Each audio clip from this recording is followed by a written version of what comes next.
ഈശോയുടെ തിരുഹൃദയത്തിൻ്റെ വണക്കമാസം 5-ാം തീയതി. ജപം. എൻ്റെ രക്ഷകനും സൃഷ്ടാവുമായ ദൈവമേ, ഗാഗുൽത്താ മലയിൽ അങ്ങേ മരണസമയത്ത് ഞാനും ഉണ്ടായിരുന്നുവെങ്കിൽ ഞാൻ എത്രമാത്രം ഭാഗ്യവാനാകുമായിരുന്നു. കുന്തത്താൽ കുത്തി തുറക്കപ്പെട്ട അങ്ങേ തിരുഹൃദയത്തിൽ നിന്നും ഒഴുകിക്കൊണ്ടിരുന്ന ദിവ്യരക്തം എൻ്റെ ഹൃദയത്തിലേക്ക് വീണിരുന്നുവെങ്കിൽ ഞാൻ എത്ര പരിശുദ്ധനാകുമായിരുന്നു.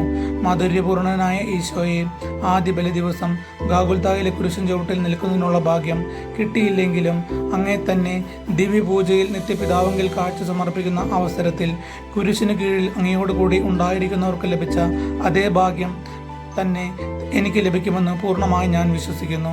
സ്നേഹനാഥനായ എൻ്റെ ഈശോയെ, കഴിഞ്ഞ ജീവിതകാലങ്ങളിൽ ദിവ്യപൂജയിൽ അങ്ങയെ ആരാധിക്കാതെയും അങ്ങേ അനന്തമായ സ്നേഹം ഓർക്കാതെയും പോയിട്ടുണ്ട് എന്നുള്ളത് വാസ്തവം തന്നെ. ദയാനിധേ, എൻ്റെ നന്ദിഹീനതയെ വീക്ഷിക്കാതെ അങ്ങേ കൃപയാൽ എന്നോട് ക്ഷമിക്കണമേ. ഇനി അവശേഷിക്കുന്ന ജീവിതകാലം സാധ്യമായ വിധം ഈ ദിവ്യപൂജയിൽ അങ്ങേ ആരാധിക്കാനും സ്തുതിക്കാനും സ്തോത്രങ്ങൾ സമർപ്പിക്കുവാനും ഞാൻ സന്നദ്ധനാണെന്ന് ഇതിനാൽ പ്രതിജ്ഞ ചെയ്യുന്നു. സുഹൃത ജപം.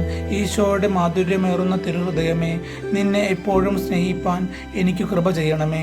ഈശോയുടെ മാധുര്യമേറുന്ന തിരുഹൃദയമേ, നിന്നെ എപ്പോഴും സ്നേഹിപ്പാൻ എനിക്ക് കൃപ ചെയ്യണമേ. ഈശോയുടെ മാധുര്യമേറുന്ന തിരുഹൃദയമേ, നിന്നെ എപ്പോഴും സ്നേഹിപ്പാൻ എനിക്ക് കൃപ ചെയ്യണമേ.